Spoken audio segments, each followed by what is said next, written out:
மலரும் தன்மையில் சூழ் திருப்பெரும்புரை ஊரை சிவபெருமானே தீப்பிட பருத்தமை ஆண்டருள் புரியும் எம்பெருமான் பள்ளி எழுந்தருளாய்.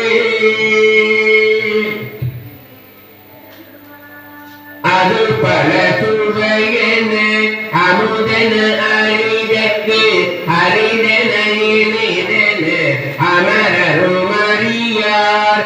இது அவன் திருவுரு இவன் அவன் எனவே எங்களை ஆண்டு கொண்டு எங்கெழுந்தருளும் மதுவள புலி திரு உத்தர கோச மங்கையுள்ளாய் திரு பெரும் பொறை மன்னா எது எமை பணிகளும் ஆறது கேட்போம் எம்பெருமான் பள்ளி எழுந்தருளாய்.